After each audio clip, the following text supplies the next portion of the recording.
Bonjour à tous, je vous retrouve avec une recette de mijoté de légumes au pruneau avec un jus épicé. C'est une recette que vous pourrez associer avec une source de protéines de votre choix.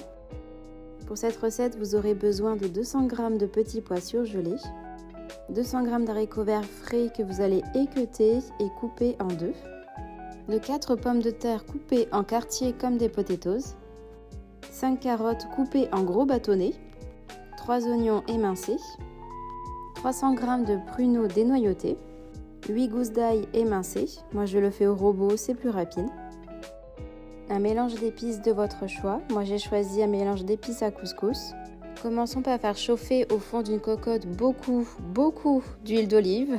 C'est ce qui va caraméliser nos oignons et aussi apporter beaucoup de gourmandise à notre recette de légumes. Une fois l'huile chaude, j'y plonge mes oignons. Je les laisse compoter tranquillement jusqu'à ce qu'ils deviennent translucides. Une fois cuits, je leur ajoute beaucoup d'épices. C'est simple, quand vous pensez qu'il y en a peut-être assez, ça veut dire qu'il faut encore en rajouter. Le secret d'une sauce pleine d'arômes se trouve dans les sucs au fond de la casserole. On les voit qui sont en train de se former. À ce stade, on peut rajouter l'ail. On laisse de nouveau compoter tranquillement. Puis on va venir déglacer le tout progressivement avec de l'eau froide.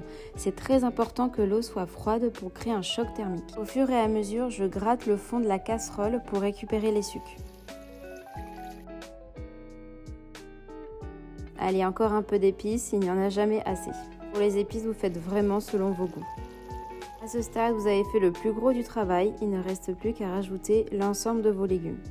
Les légumes proposés sont à titre d'exemple, vous pouvez bien sûr les adapter en fonction de ce que vous avez dans le frigo. Une pincée de sel et encore un petit peu d'épices.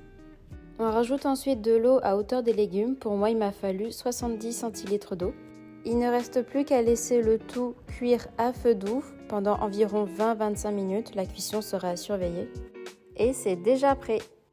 La sauce a beaucoup de goût, on le devine à sa couleur, elle a également un petit goût sucré grâce aux pruneaux. Maintenant, à vous de choisir comment vous souhaitez accompagner ces légumes. Pour rester dans le thème oriental, moi j'ai choisi des saucisses végétales épicées. J'avais également réalisé une compotée d'oignons au raisin.